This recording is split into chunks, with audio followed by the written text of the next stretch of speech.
Isa sa pinakamahalagang basic maintenance sa ating motor ay yung pag-change oil. Dahil dito natin mas naaalagaan at mas napapahaba yung buhay ng ating makina. Kaya dapat lang na ugaliin natin yung regular na pag-change oil. Oo guys, pag minsan talagang nakakatamad din mag-change oil. Kaya nga pag minsan sa atin, 'di ba? Tinitignan na lang natin yung muna yung kulay nung langis. Doon kasi tayo nagbe-base minsan. Tinitignan natin kung okay pa yung kulay ng langis. Para kung okay pa, ipagpaliban muna natin. Pero lagi lang din natin kasing isipin na mas mura yung langis compared sa pyesa na pwedeng masira sa ating motor kung iniskip natin or parati nating pinagpapaliban yung pag-change oil. At isa rin sa kino-consider natin sa pag-change oil ay yung magandang klase ng langis. Actually ako guys, marami na akong nasubukan dito sa aking MIUI 125. Nandiyan yung Motul, which is nagtagal talaga ako dyan guys sa Motul kasi maganda yung Motul na yan. Next is yung RS8 dahil meron lang nag-recommend sa akin that time, tapos nagba-viral na rin siya sa mga sa mga content, sa mga vlogs ganyan. So sinubukan ko, pero yun yung langis na hindi ko nagustuhan kasi sobrang bilis niya magbawas guys. 500 kilometers pala yung tinatakbo ng aking motor, halos wala na, kalahati na lang yung nasusukat ng aking dipstick. Kaya yun, isang beses ko lang nagamit yung RS8. Nagpalit agad ako that time dahil may long ride kami, na subukan ko yung S-Oil since na-try ko din siya sa aking Raider FI. Okay din naman guys yung S-Oil, smooth din naman siya sa engine. And then ngayon nagpalit na ako ng Yamalube. So pangatlong bote na ng Yamalube yung aking gagamitin ngayon. Fully synthetic siya guys. Maraming nagsasabi na pangit daw yung Yamalube. Yung iba sabi nila nakakamansya daw sa makina dahil yung pagka-color blue niya is kumakapit daw sa makina, yan malapot ganyan. So nagtanong din ako sa mekaniko noon kung totoo ba yung ganun. So sabi naman nila pwede daw na nakukuha yun kapag peke yung langis. So ayun, isa yun sa factor din na kailangan nating tignan sa mga langis na binibili natin, kung legit ba, kung original ba. Kasi kung peke yan, kahit anong langis yan, talagang pangit ang resulta niyan sa makina guys. And then isa pa is sabi rin nung mekaniko, kapag kapag hindi daw gaano nag-change oil yung may-ari ng motor, is possible daw na yun, makakamansya, which is kahit ano namang langis. Kapag hindi ka talaga marunong mag-change oil, yan, kapag pabaya ka sa langis, nangingitim din talaga yung loob ng makina. So yun yung sinabi sa akin. Kaya ngayon sinubukan ko yung Yamalube, which is up until now yun pa rin yung gamit ko. So hindi ko naman masasabi kung tama yung sinasabi nila na nakakamansya daw sa makina, since hindi ko naman nabubuksan yung makina ko, diba? Saka ko na lang tignan kung nakakamansya ba yung pagka-color blue niya sa makina.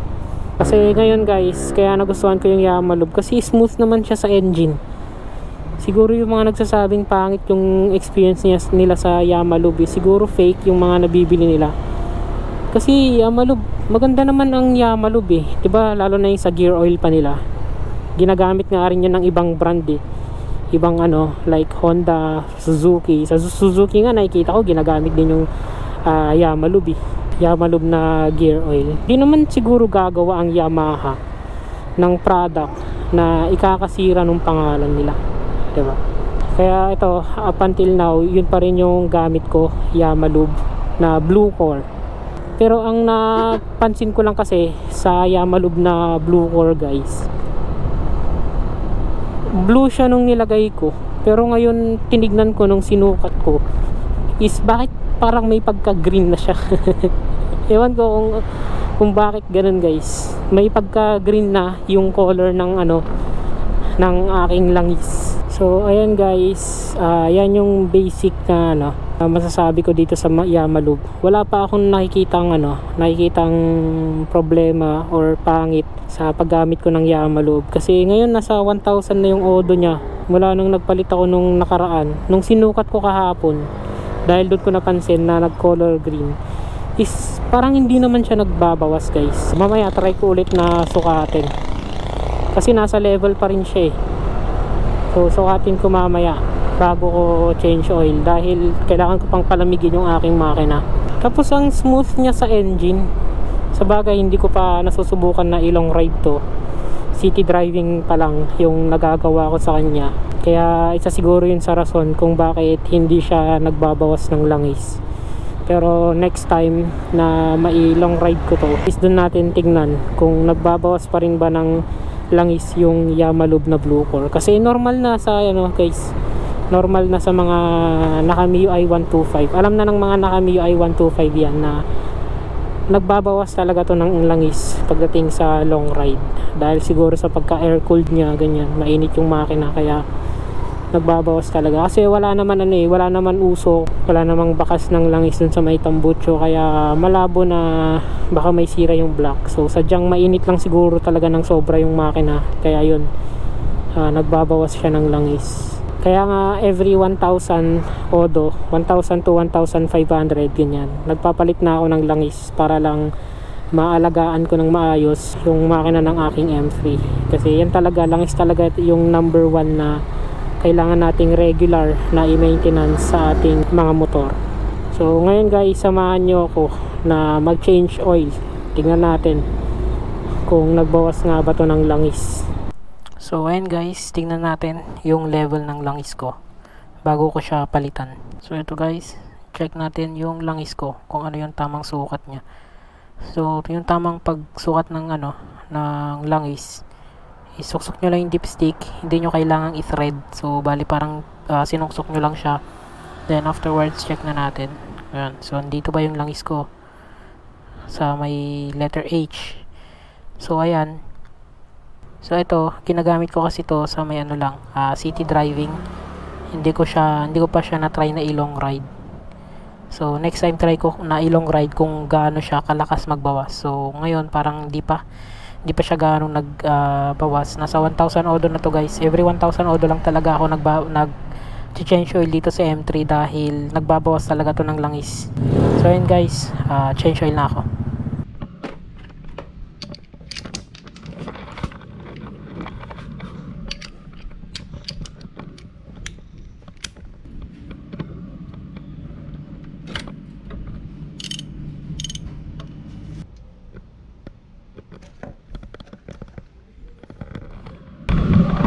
So sa tuwing nagde-drain kayo guys, to check nyo parati tong washer kasi minsan tumitikit to doon sa may makina.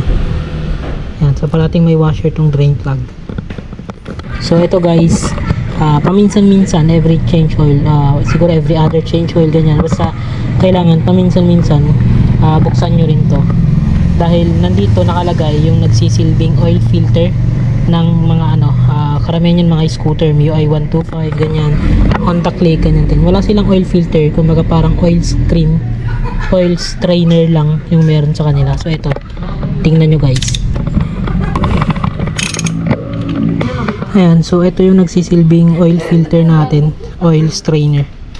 So ganito, kung makikita nyo meron siyang mga nasasala. Pag minsan napupuno to, yan, which is hindi niya na masasala ng maayos yung mga langis natin. May mga metal parts ako nakikita dito minsan eh. So kaya minsan, paminsan-minsan kailangan din nating buksan to para malinis to. So dahan-dahan lang kasi sa pagbukas kasi nasisira din to eh. Ito yung problema ng iba, masyadong naiigpitan tapos pag niluluwagan ayun, nagka-crack, nasisira. So ito rin, mapapansin nyo rin tong langis ko guys. Ayan oh, hindi na siya color blue, green na, may pagka-green na siya. Ewan ko kung totoo yung sinasabi nila na dahil sa sa gasolina mo. Ewan ko kung bakit naging ganun yung connect, no? So, siguro ganyan lang talaga, nagiging green lang talaga siya. So ayan, malinis na. Tapos yung iba guys nagkakamali sa pagkabit nito. So ang pagkabit nito ganito lang. Yan. Yan. So ganyan ang tamang pagkabit niyan.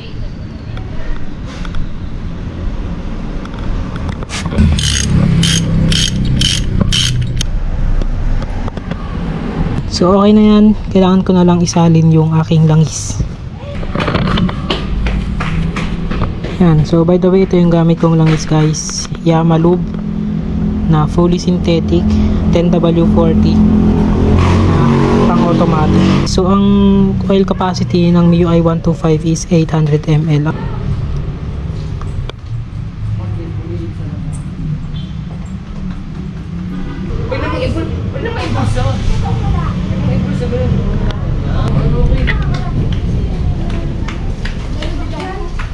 So okay na.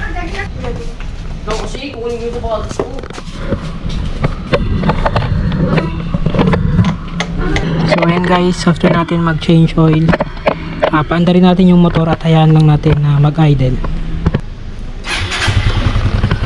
Yun, so ayan guys, ginabi na ako. And ngayon ko palang tatapusin yung aking vlog. So maraming salamat guys kung umabot man kayo sa part ng video na to. Sana huwag niyong kalimutang mag-like at pa-subscribe na rin guys dito sa aking YouTube channel. So hanggang sa muli, peace out. I know you told your friend you're not okay, and tell me what's wrong and why you never said you felt that way. Guess you're trying to stay strong and fake a smile until I